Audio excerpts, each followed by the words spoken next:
Tonight, you'll leave saying, I can't believe I didn't know that. Something that's so important, so frequent, so relevant, so much part of our lives, and yet I never knew that was true. And that is a 4-letter word, rich. Ah, rich. That's something that we all pursue. It's the American dream. I want to be rich. But what is exactly the realm of rich? How do we define it?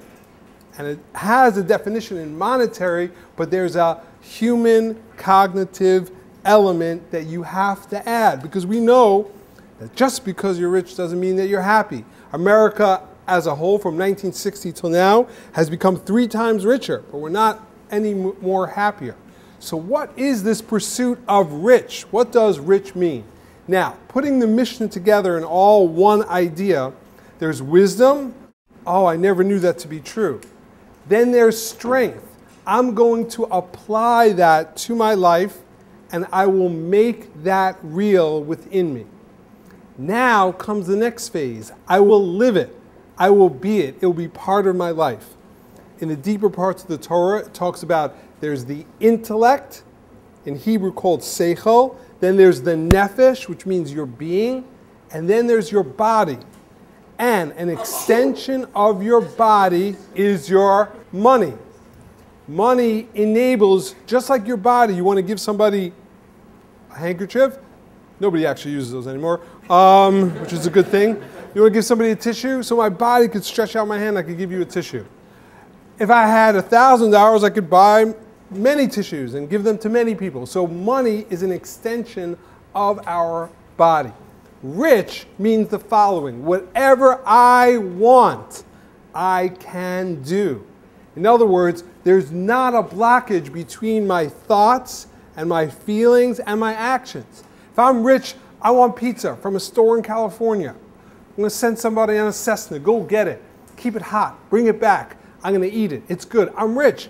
I went from the idea to the feeling to the action immediately. So rich, our desire to accumulate wealth is, I can positively be in this world. I, who I am, I could positively, in a good state, be in this world. Now, for all of us, we have this test that you have to think about the past and learn from your mistakes. And you definitely should plan for the future. But your life is lived on the stage of the now, right here. Sure, no question, there's a time to think about the past, review the tapes, and look at them. And there's definitely a time to plan for the future. But the majority of your life is lived in this stage right here, right now. And all of us have a choice as to whether or not we're going to be at one with the now in a positive way or in a negative way. Now, oftentimes you could say, well, if life has been bad before, it will continue to be bad, as George has had in relationships and in breakups. I'm sorry, George. But I don't understand. Things were going so great. What happened? Something must have happened. It's not you. It's me. You're giving me the it's not you, it's me routine? I invented it's not you, it's me. Nobody tells me it's them, not me. If it's anybody, it's me. All right. George, it's you. You're damn right it's me. I could be addicted. It happened bad. It's happening bad now. I'm stubborn because, as we said, don't bond on the negative, but the negative is always accessible. How should I attach to the world? Positive is a risk. Negative is a guaranteed. It could always be bad. So George finally goes out with a model, someone who's beautiful, but there could be a negative side. You're not going to believe this. Yeah, There she is. Check that out. Whoa, you're dating this woman? That's right.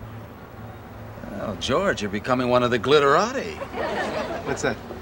You know, people who glitter. She's a slim gal. Yeah. And the amazing thing is, she eats like there's no tomorrow. I mean, I've never seen an appetite like this. Desserts, everything. I don't know how she does it. Maybe she's bulimic. What? Bulimic, you know? Kramer, she's a model. Exactly. Well, I have noticed she does tend to go to the bathroom right after we finish eating. No.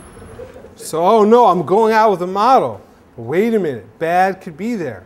So now George is not going to take the risk of the positive, but assume the negative. Oh, so full, huh? Yes, full. Love to be full. Love to just sit back, loosen the old belt, and digest away for hours. Let those enzymes do their work. Will you excuse me? Where you going? I just need to freshen up. You're fresh. You're very fresh. You seem very fresh to me. You're very vital. I couldn't take you any fresher. George, I need to freshen. George? George! George! So the idea that, no, it can't be I'm going out with a model who's beautiful and there's got to be something wrong. She's bulimic. So now you have a choice. You could look at the positive or you could look at the negative. But George, based on his past, is going to assume the negative, not give the benefit of the doubt and investigate himself what her deal is.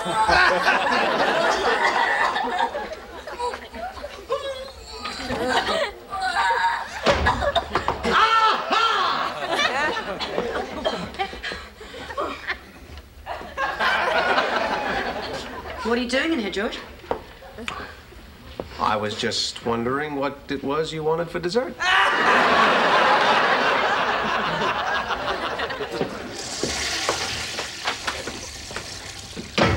How you feeling?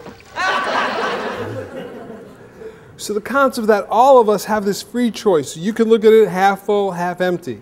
And in life, we believe that what you have is what you need. But you can look from the other side and say, nah, this is not the way it should be. It should be different. I don't accept this reality. I'm going to look at it from a negative angle. Now, so all of us, yeah, you have to work. There's no concept of taking money for free, as we said. I want to work. Now, I'm doing my part. If I do my part, then I have the faith that God will carry the rest. And what I have is what I'll need. In parentheses, we're all crazy because we complain and we have an amazing lives. Oh, this is the first time in history that we have awesome things. If we lived in 1800s, good old days, I don't think so. You want to go out in the outhouse in the middle of the night? I don't think so. We have an awesome life. If we were here, we'd appreciate everything. But we have trouble accepting this reality. Now, on a deeper level, our ability to define and to accept it is really about, I need to accept who I am. Every human being is unique, and all of us have our own tasks. And you can't switch out with anyone else. Your life is you, right here and now. So if you accept who you are, you will have the ability to be here. Now, oftentimes we have false indicators that enable us to not accept ourselves, that we should be someone else and we're not. And because we're not that person, we will never accept who we fully are. Now, George, throughout the entire mini episodes, always likes to make believe he's an architect. What does an architect mean? Because if you're playing around with protractors in grade school, you're like, wow, an architect, that's really amazing. Like, you must be really smart. So George, throughout, has a fantasy that he, in order to have positive self-esteem, is actually an architect. I'm an architect. I'm an architect. I'm an architect. If I'm an architect, then I'm smart. Then I could live with myself. But because I'm not an architect, I can't live with myself. But as you know, that George's fiance passes away through an unfortunate accident with envelopes, and he has to now be in charge of a scholarship, to give a scholarship to high school kids to help them advance their career. Let's see who George picks for this scholarship. And then I received a 740 on the English Achievement Test. Quick, what's your favorite animal? I don't know. Frog? Frog? Well, Frog is wrong. What do you want to do when you grow up? I've been telling people that I'd like to be an architect. Oh, I'll give you a scholarship because you look like me, you remind me of me, and you tell people that you want to be an architect. So now I can accept myself by having society, which I represent through the scholarship, accept you. And now he's elated and tells Jerry. Hey, I think I may have found someone for this scholarship. Yeah? I'm interviewing all these annoying little overachievers. Finally, this kid walks in, Stephen Corin, a regular guy, likes sports, watches TV. Is he smart? He knows how to read. And he also knows that finishing an entire book doesn't prove anything. Get this. He's into architecture. Hey, just like you pretend to be. Yes. With a little guidance, Stephen Corin is going to be everything I claim to be, only for real. So is he smart? He knows how to read, which is what George is. I'm not smart, but I know how to read. Now, if George could just say that to himself, I accept myself for who I am. I'm not great, but I accept myself, and I enable society to accept me, then I can be happy. I can live. Ladies and gentlemen, I am happy to introduce you to the first Susan Ross Scholar. This is Stephen Corin. GPA is a solid 2.0. Right in that meaty part of the curve. Not showing off, not falling behind. George, the qualifications for this scholarship were supposed to be largely academic. I'm sure we're all aware of the flaws and biases of standardized tests. These aren't standardized tests. These are his grades. So the concept here is that George believes that since he wants to be like him, therefore he's ultimately good. Of course, that never works out. He actually wants to be a city planner, and that ultimately fails. Now, but here's the secret, is that in Hebrew, the word for name is shem, your name, who you are. In Hebrew, the word for there, what's there, is the word sham, shin mem, shem, shin mem. Your name is a representation of who you are. And that means who you are is where you are. In other words, you're doing your best. You have a job. You're looking out for other jobs. You're trying to save money. Once in a while, you'll take a cab, but for the most part, you take the subway. You're good. You're responsible. You keep the receipts. Maybe something will happen with them one day. But you're doing your best in where you are now. Now you have a decision. Are you going to be rich or not? What does rich mean? I am where I'm supposed to be, and everything that I have now. Oh, what about that? I want a car like that. I want a plane like that. That's not where I am. That's not where I am. That's not who I am. Let me say that again. If that's not where I'm at, I'm not at a point. Yeah, I don't like the Long Island Railroad. I would love a car service back and forth. Drive me. But that's not where I am now, so that's not who I am. And I will never be rich and happy unless I accept who I am, unless I accept my name. So in that very same episode in which George wants to find out whether or not his girlfriend is bulimic, he finds out that Kramer's mom, Kramer hasn't spoken to his mom in a while, actually is a matron, one of those people that hands out towels for some unknown reason in the bathroom. She works. So George says, she works in a bathroom? I'll have her be a spy. So Kramer, under duress with George, go. They meet Babs, who's George's mom, and they finally meet after not seeing each other for a long time.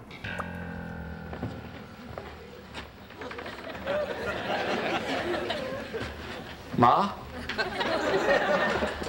Cosmo!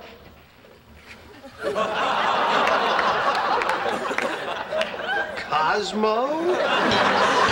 They finally found out his name, and George has to share that information. And while I was there, I happened to pick up another juicy little nugget about our friend. Oh, I'm ready. What? Come on, what is it?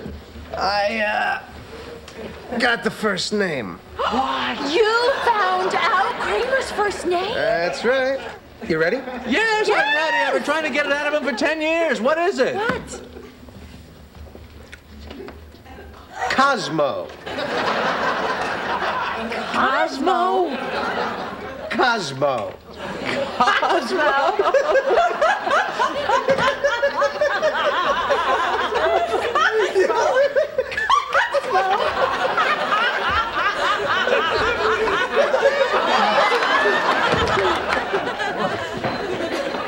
Oh, what's so funny? What?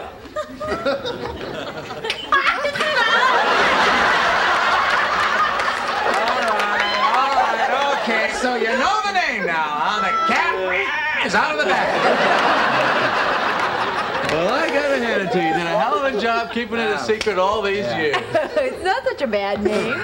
Well, you know, all my life I've been running away from that name. That's why I wouldn't tell anybody. But I've been thinking about it. All this time, I'm trying not to be me. I'm afraid to face who I was. But I'm Cosmo, Jerry. I'm Cosmo Kramer. And that's who I'm going to be. From now on, I'm Cosmo. Very deep when you think about that. You were running away from your name and now you accept who you are. That's our challenge. You want to be rich? Rich means I accept who I am, where I am now. Then I'm loving it. If someone's rich in a theoretical sense, woo!